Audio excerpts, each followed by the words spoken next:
Hi, welcome to YSLAAH-20Q. My name is Induwari Jinadasa, and I'm the current president of the Youth Sri Lankan American Association of Houston. Today I'm here with Ranoli and Mr. Sujith Wimalasooriya. He is the president and co-founder of the YSLAAH Systems, which is a software consulting company in Houston, which has 4 offices in different countries and employs about 150 people across the globe. Now let's get started. What inspired you to pursue a career in technology and eventually co-found YSLAAH Systems? I actually started in the technology, meaning I graduated as a electrical and electronics engineer. So I was part of the technology, but moved to software engineering after I graduated. Mm-hmm. Could you describe your educational journey and how it prepared you for your career in the technology field? Yes, in the technology field, you need analytical thinking to be successful. So when you study mathematics and when you study engineering curriculum, you actually get to solve, problems that is different from the one that you tackle in the past. So you get to think every time that you resolve a mathematical question. Mm-hmm. So that kind of prepared me into the software engineering field as well. Mm-hmm. At what point did you realize you wanted to become an entrepreneur rather than simply work for a company?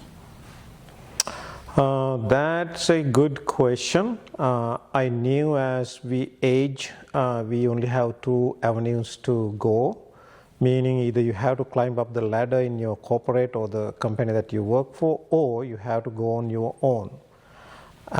So I picked the first option, which is going up in the ladder. So I became IT director and had people reporting to me. Was good, happy.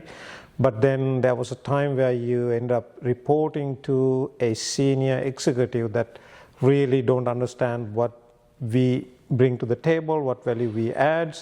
And then that point in time, I had to make a call.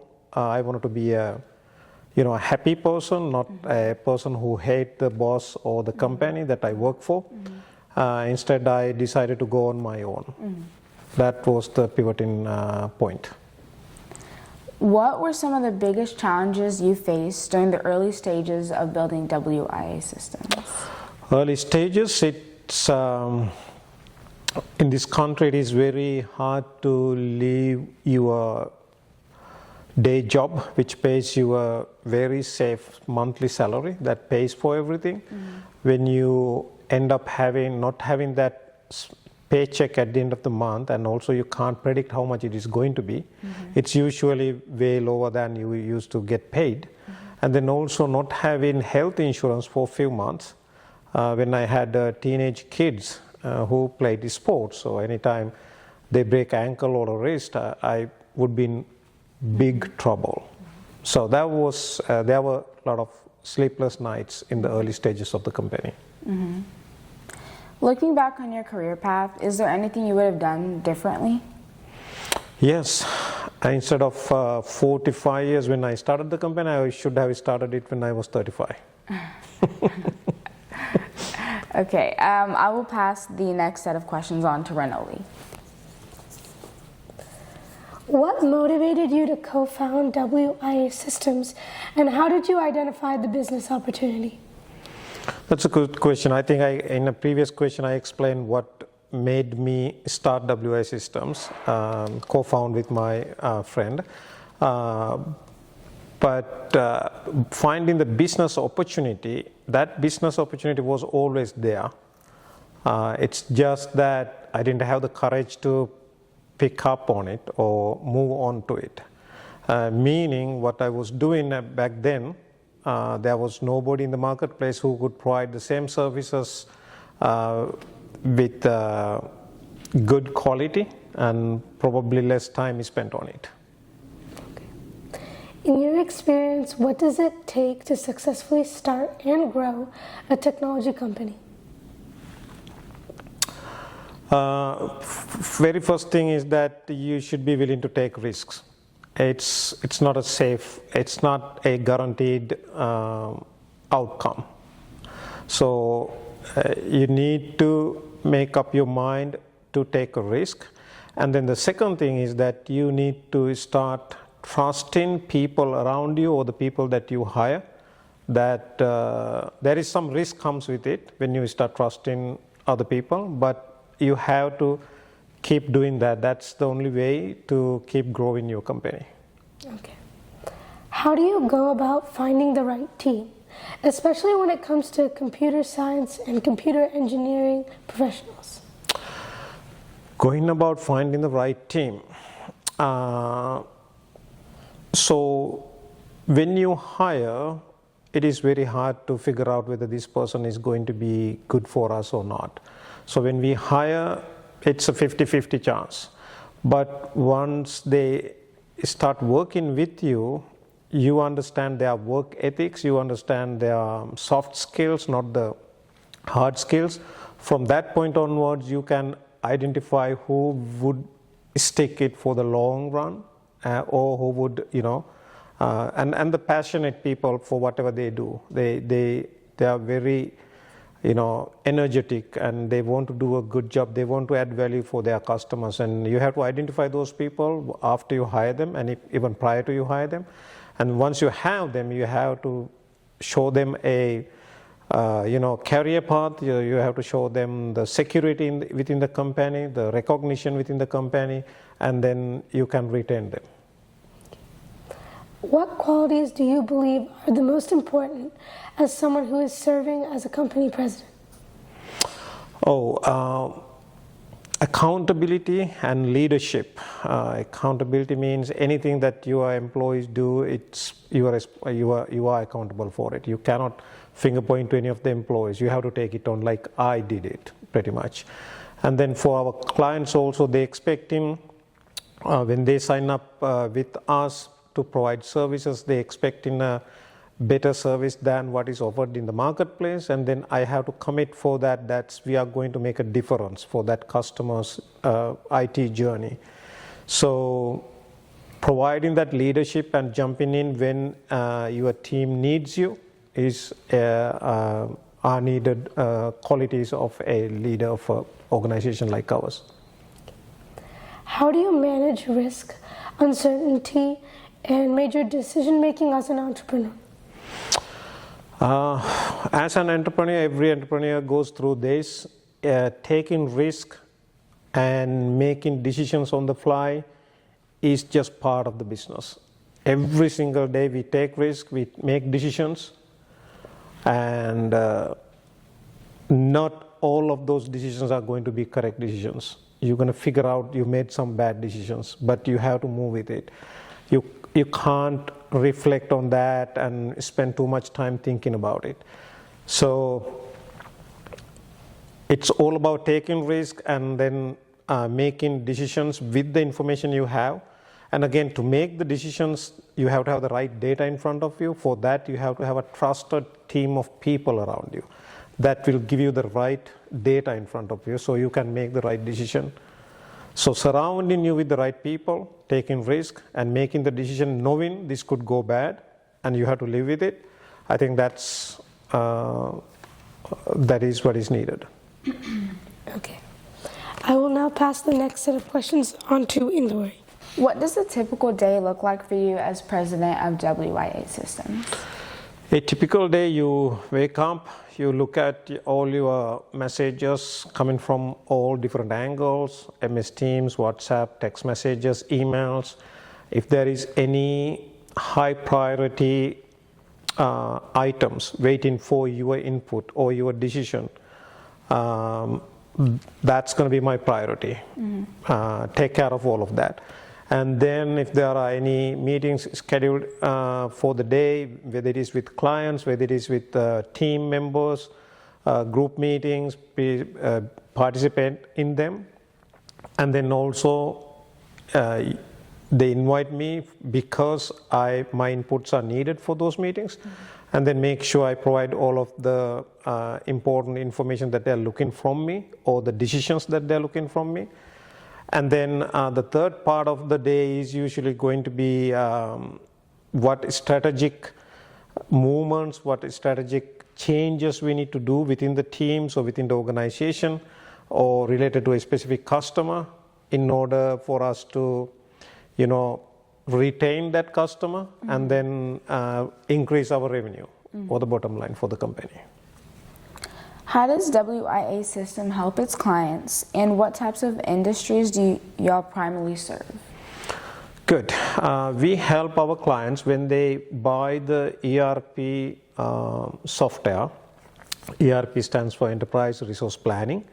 You guys know smaller softwares a lot, like Word, Excel, these are softwares, right? The ERP is a huge software that a bigger company with employees 2,000, 5,000 that they use a software. Everybody uses that software. And when we buy new licenses for this software, implementation of that software takes years, sometimes months. So we go in there as consultants, we help them implement it. We teach them, we train them, we fix their bugs, we help them with their documentation, change management within the teams. Now the industries that we serve, aviation and defense, and then oil and gas and manufacturing. It doesn't mean those are the only three industries we serve. Those are the targeted industries from our end, but we do help other clients as well in construction or utility or whatever. What do you find the most rewarding about leading a technology company? Most rewarding, there are two aspects of it. One is that I get to let people have employment within the company, right? So we employ close to 150 people across the globe. So when I think about it, that there are 150 families out there that make a living because of us, that's very rewarding. And the other side of it is that when we compete with our competitors and offer our services to a client, and when a client picks us, that means we are doing something correct, and that's why client is picking us. Now that we have to deliver it, we have to fulfill client's expectations, because that client is going to be a reference for us in a future prospect situation. So we have to do a good job, so the client will tell a future customer, hey, go with WI Systems, they did a great job for us. So when we see customers doing that for us, that's also very refreshing and rewarding for us. What are some of the biggest challenges involved in running a software-focused business? So we are a services company, meaning we don't sell a product, we sell our consultants' time for our clients' projects. Because challenges are going to be actually hiring the right person and retaining the right person. Because hiring itself is very hard. There are a lot of people with the right certifications, degrees, and knowledge, but their work ethics and their soft skills are not up to par. So you can't survive in a market like ours. So finding the right talent, and then once you have the right talent, coach them, mentor them, show them a career path, show them new opportunities, moving from one country to another country. Those are going to be challenges. I forgot the second part of your question, if there was one. No, there wasn't. Okay, got it. How do you balance long-term strategic planning and stay connected to the technical side of the business? Okay, so I'm not connected to the technical side of the business anymore. It used to be about 7 years ago I was a hands-on person, but then as the company grows, I kind of have to let those things go and start managing other aspect of the company. But it is very, when we think about strategic plannings with the world we are in, software industry, things changes very fast. the softwares or the tools that we used 6 months ago are no longer valid, and there are different ways to do those things. So planning for the future is also very challenging when you are in a field where things are changing really fast. So striking that balance is a challenge by itself. I will hand the last set of questions off to Ranoli. What skills do you consider the most important for students who want to pursue a career in computer science, computer engineering, or enterprise software? Good question. I think a lot of kids think if they can program using a specific language, that they are equipped for this world in the software industry. I think knowing a programming language will help, but your work ethics, your interaction with your peers, your supervisors, and your soft skills, like your commitment to the job, is very important nowadays. Nowadays, when we hire, we look for those kind of things, the work ethics, the soft skills, the commitments, the passion people have, rather than their specific computer degree or a specific programming language knowledge. For high school students interested in the field, what classes, experiences, or activities would you recommend? Okay, I'm not up to date with what subjects they offer, but if there are any AP classes related to AI or software engineering, like basic programming, Java programming or something like that, I think that will help the students understand the world that they are going to walk into.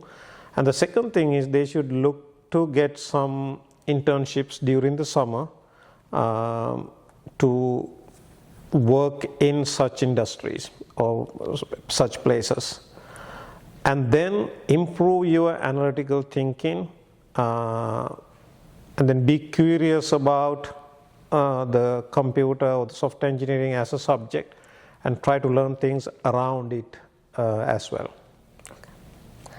How important do you think internships, certifications, or hands-on learning experiences before entering the technology industry? They are very important.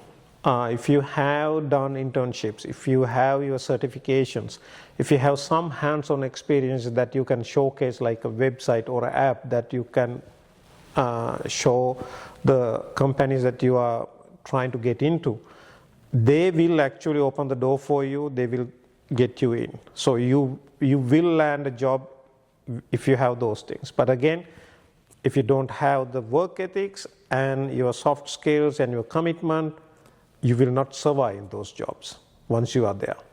Okay. How do you see artificial intelligence and emerging technology shaping the future of enterprise software and companies such as WIA systems? That is a very good question. I'm also thinking that every single day now. AI is going to have a huge impact, not just for us, but for all other industries as well. But then again, how exactly it is going to impact is still to be seen or to be figured out, because it is a topic that's changing very fast. So we have to keep an eye, and then also we have to, every single day we have to think for opportunities for us to use AI as well. So we are not so much distance from this new technology versus what we used to do. If we can kind of couple with it and keep up the pace with AI advancements, I think we will have a better future down the road 2 to 3 years from now. Okay. What advice would you give to high school students who aspire to become technology leaders or start their company? I would say get some experience. Once you work for a company for a couple of years at least, or 3 years, you will start to see some gaps in the marketplace. This is business to business world I'm talking about. And then when you see those gaps, if you can come up with a solution to those gaps, then you have a product. Then you can actually step out from what you were doing, and then you can start your own business, your own journey, and then you actually provide something new to this world. Okay. This wraps up our session for today. I would like to sincerely thank Mr. Sujith Wimalasooriya for his insight and giving us the opportunity to conduct this interview. We truly appreciate his time and wisdom. Thank you. Thank you. You both did a good job.